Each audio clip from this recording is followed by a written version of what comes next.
বিকেল হলে আমাদের যেমন কিছু খেতে ইচ্ছা করে তেমনই একটা চিন্তা থাকে যাদের বাসায় বাচ্চা আছে যে বাচ্চাকে কি নাস্তা দিব। তো তাদেরকে তো একটু পরে পরে এটা সেটা খেতে দিতেই হয়। তো সবসময় চেষ্টা করি বাচ্চাকে স্বাস্থ্যকর কিছু খাওয়ানোর জন্য।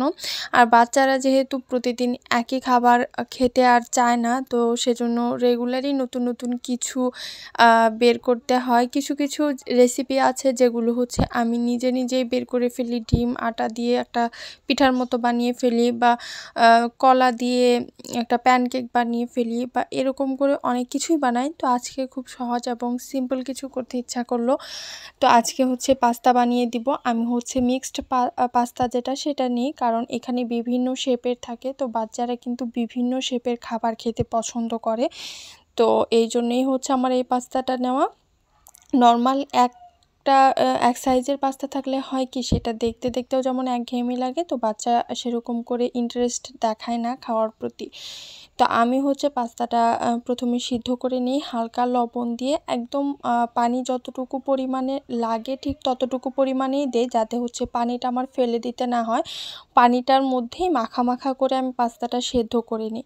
তারপরে হালকা একটু পেঁয়াজ ভাজি করে একটা ডিম দিয়ে অল্প একটু মশলা দিয়ে নিই, নুডলসের বা পাস্তার যে মশলাটা থাকে প্যাকেটের ভেতর সেই মশলাটাই।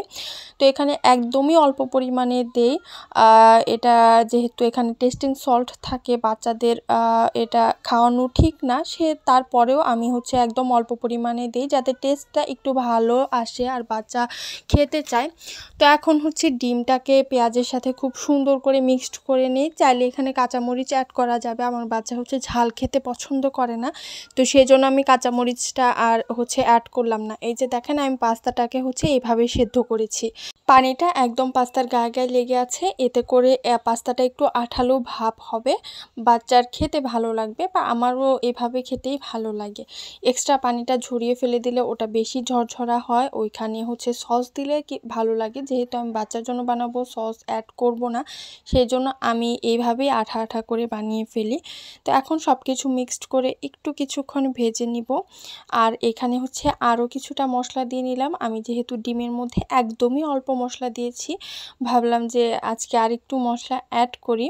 তো মশলাটা আমি পুরোটা তো দেইনি, মশলাটার প্যাকেটে যতটুকু মশলা ছিল আমি হচ্ছে তার 3 ভাগের 1 ভাগ দিয়ে নিয়েছি, এতে করে যাতে তার মুখে একটু টেস্ট লাগে, সে হচ্ছে খেতে চায় পুরোটা, এই জন্যই আর কি দেওয়া। তো এই তো এখন সব কিছু নেড়ে চেড়ে জাস্ট 2 থেকে 3 মিনিটের মতো আমি সব কিছু মিশিয়ে নিব। বেশি ভাজা ভাজা করলে আবার ঝরঝরা হয়ে যাবে, আমি একটু আঠা আঠা টাইপেরই বাচ্চাকে খাওয়াতেও পছন্দ করি। তো এখন সব কিছু একটু নেড়ে চেড়ে জাস্ট হচ্ছে মিশিয়ে নিয়ে সন্ধ্যার নাস্তায় বাচ্চাকে খুব সুন্দর স্বাস্থ্যকর পাস্তা রেডি